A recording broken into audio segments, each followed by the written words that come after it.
Alright, hello and welcome back to another Out of the Park simulation video. And as you saw in the title, in this video, we have replaced the Houston Astros with 26 Zack Greinkes. Greinke is famously one of the best hitting pitchers in baseball, but he also happens to be one of the best pitchers in baseball. So we decided to do him in this simulation. Big shout out to this person for suggesting Greinke. And if you have any ideas for simulations you'd like to see us do on this channel, please drop a comment down below. We're always looking for new ideas. As you can see here, we have a starting rotation and a bullpen full of Zack Greinkes. Then Zack Greinke makes up our entire offense as well.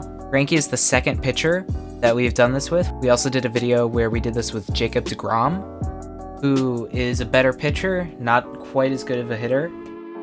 Although, in this game, the difference between Greinke and deGrom is smaller than real life, I'd say. I think this game underrates Greinke as a hitter a little bit, but we'll see how the results come out in the season.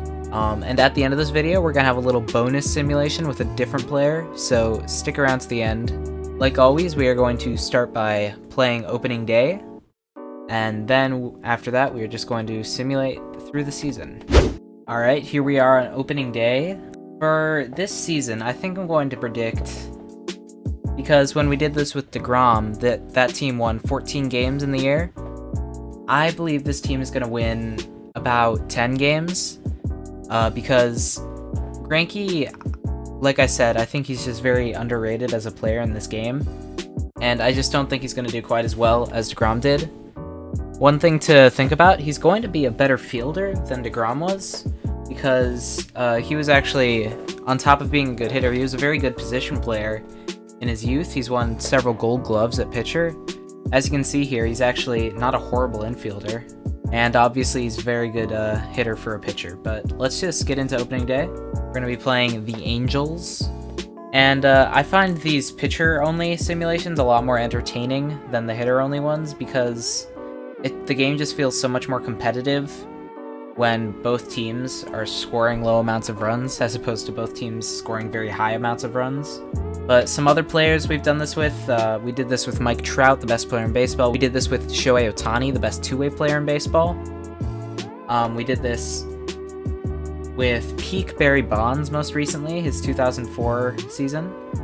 And we did this with a team where all the pitchers were deGrom and all the hitters were Trout. That was the most successful of the teams, obviously.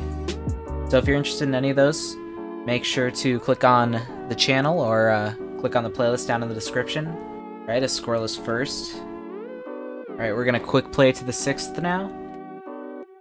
And it is scoreless through 5. Greinke here has held them to 3 hits and no walks. That's exactly what you like to see. Hopefully, if he can keep this up, hopefully the offense can come through and we can get a rare opening day win. And answering the call, the DH Greinke homering on opening day. That's a 1-0 lead for the Houston Greinkes. You absolutely love to see it. And a 2-run double a couple batters later makes it a 3-0 lead. This is going well so far. Off of Shohei Ohtani too, who is obviously a very good pitcher.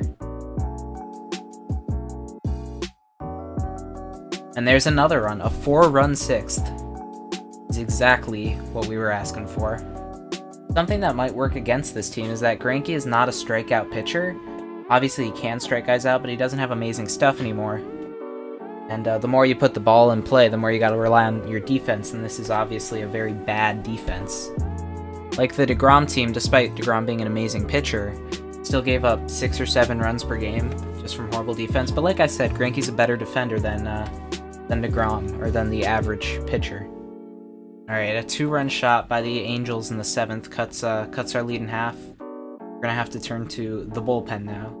Something that just makes this extra satisfying is in real life, when Greinke got traded to the Astros, that was just, that hurt, you know? Because you love to see him hit. When he's in the American League, he's not gonna hit. Although I suppose it barely ended up mattering since they've implemented the DH now in the National League, so even if he had stayed in the National League, he just lost a half season of hitting. Now, we get to see him hit all the time, which is great. On the other hand, We only have a 1-run lead with a runner on second, 1 out in the 8th. Going through the bullpen. Hopefully one of these Greinkes can clutch up and shut them down. There's a strikeout. But the batter's Mike Trout. He's gonna have to get Mike Trout out. Get out of this jam. Or he could walk him. You know, that makes more sense. Oh, a little blooper. That's gonna score a run. And we are tied up at 4. Bases loaded, 2 outs. Can he get out of it? That is a no, he cannot. Base hit to right, 2 runs will score. Well, the Greinkes are going to have to do a little bit more on the offensive side to come back in this game. Right, they don't score in the 8th. They allow 2 runs in the 9th, so it's looking like a long shot at this point. And there it is, that's the game. An 8-4 loss on opening day. We had the lead there for a while, but this team is not going to go too long without giving up a fair amount of runs. It's just what happens when you got a defense of only pitchers, but hey, the DH homered. One of them doubled, I'm not sure which one. It could have been a lot worse, you know, the bullpen kind of blew it, but it could have been worse. And losing by only 4, that's not too bad of a sign. Oh, hi. Didn't see you there. What I can see is that you're still watching this video. Can I ask you why? Is it A, because you like it, B, because you're enjoying it, C, you think it's interesting, or D, none of the above? If you answered A, B, C, or D, then you are a prime candidate to become the newest member of the Weekly Thingdom, the vast and glorious army of the Weekly Thing fans. And hey, a wise man once said only a small percentage of viewers are actually subscribed. I think you can take it from here. Back to the video. Now we are going to be playing through April. We will see how this team does in its first month. They have yet to win a game, but I'm sure that'll change eventually.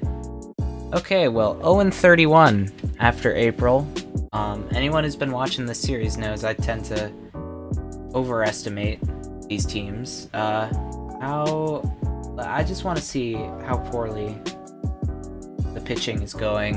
I'm interested to see how much the defense is ruining it. A fair amount. A fair amount. Their FIPs are worse than they should be, but that is partially due to bad catcher framing.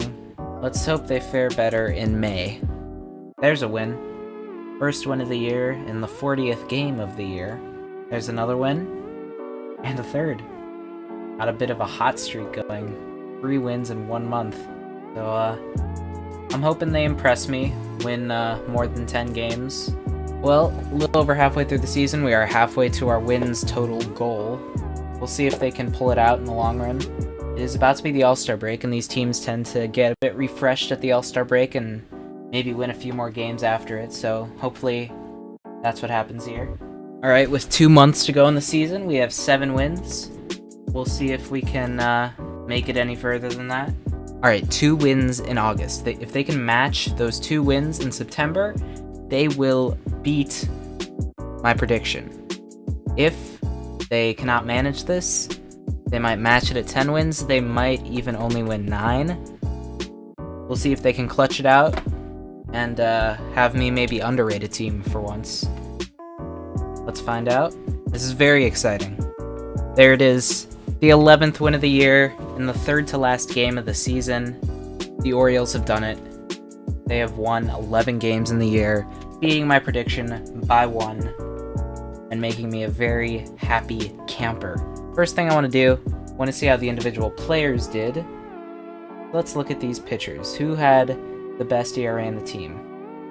This starting pitcher, who was injured probably almost all season, had a 3.82 ERA in 33 innings. Not horrible.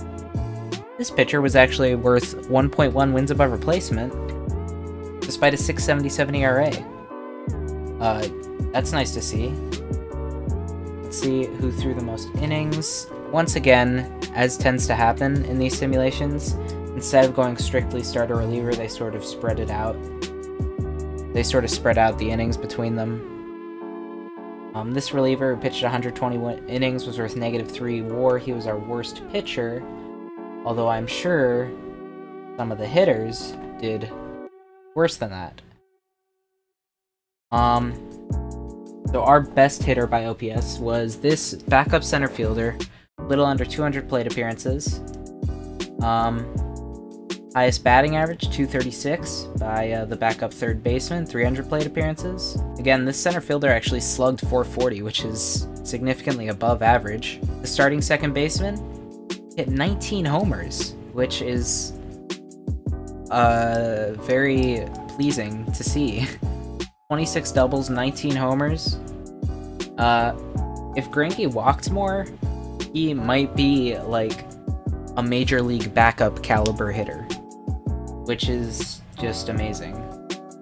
But yeah, this second baseman is definitely our best hitter. He played the entire season, which means he wasn't the most valuable, or rather the least non-valuable, I suppose. I seriously doubt Greinke will show up on any sort of league leaders leaderboard on either end of the spectrum, but I am obligated to check. Alright, well, this left fielder was on the at-bats leaderboard, so that's something, I suppose. And this one of our starting pitchers was on the sacrifice hits leaderboard. And if we look at the pitching leaderboards, okay, well, of course, losses, they all did very well in that category. Home runs allowed was up there, which actually is surprising considering home runs, the defense doesn't affect that. Greinke, none of these Greinkes pitched really a full season. But I suppose having bad catchers and bad game calling probably affects that. Plus just a less willingness to, pitch to contact. Which Greinke's a baseball genius, so I'm sure even the simulated version of him figured it out after a while. Another thing I would like to look at is the team statistics for the year. A 952 OPS against, albeit with a 385 BABIP, and less strikeouts than anyone else in the league, and I'm assuming the entire game. There was one shutout though. That's good to see. Now, we're gonna look at list of games from the year and see their best and worst games. I am interested in seeing the most runs they scored in a game all year. Alright, they scored 12 runs, a 12-9 win over the Rangers on August 23rd. This game, they hit 4 different homers, a triple, and 2 doubles. Which Greinke was this? The center fielder. Yeah, a balanced attack here. 7 extra base hits. 3 walks even. 11 hits. And no errors. And the Rangers had 1 error. I bet that might be the only time all year where the opposing team had more errors than this team. So I suppose that'll be about it for our Greinke simulation. They outperformed my prediction by 1 game. They were 3 games worse than Jacob deGrom. One of them hit 19 homers. I'd say that's about all the highlights. Obviously, this team was horrible. There's a reason that there's pitchers and there's hitters and they're not the same people. But with all that being said, we are going to move on to today's bonus simulation, in which I replaced the Baltimore Orioles with 26 Stevie Wilkersons. Now, shout out to this person for suggesting it. Again, if you have a simulation you'd like to see me do on this channel, drop it in the comments. This team is definitely going to win 0 games, but I'll explain why, and I will see you in a second. Alright, as you can see here, the entire roster is Stevie Wilkerson. The reason for this simulation, last year, Wilkerson played center field in the game, and then in like the 16th inning or something, he came in as a closer and got a save. He was the first position player to like ever get a save, I think. The thing is, he's not a good player.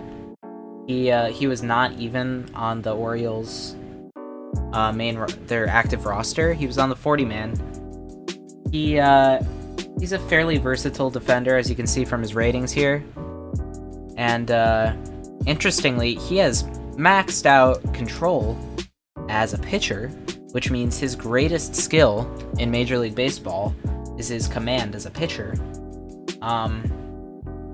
So who knows? He might surprise me, but I'm predicting he'll win 0 games because while he's probably a better pitcher than most position players, he is a worse position player than most position players. So we're just going to sim through this really quick. I will summarize what happened at the end. And yeah, I will see you after the season. Alright, the season is complete. And they performed better than I expected. The Stevie Wilkersons, they went 3-159. I did not think they would win a single game, but turns out a team of only Stevie Wilkerson is only one game worse, or rather one win worse, than a team of only Mike Trout. The best hitting Wilkerson had an OPS plus of 91, though clearly not the best player. He's literally, every single one of them is below replacement level, despite the fact that he is a position player. What we're really interested in here, though, is the pitching stats, obviously. Yeah, they're worse. With his amazing control, though, his walks per 9 are pretty solid. His Ks per 9 are not. They're the opposite of that. Did he allow more homers as a group than walks? Possible. I'm not gonna do the math on that, though. So, Stevie Wilkerson, obviously horrible, having a team of only Steve Wilkerson. Better than I expected, though. A couple of pleasant surprises today between Greinke and Wilkerson. And that'll be about it for this YouTube video. Thank you all for watching if you watched to the end. I appreciate that. If you enjoyed the video, make sure to hit the like button. Make sure to subscribe to see more of these. Like I said, comment below what you want to see next from this channel. Follow us on Twitter. The link will be in the description. We post whenever we have a new upload there, so if you want to hear whenever we make a new video, follow us there. And that'll be all for today, so thank you all for watching, and I will see you next time.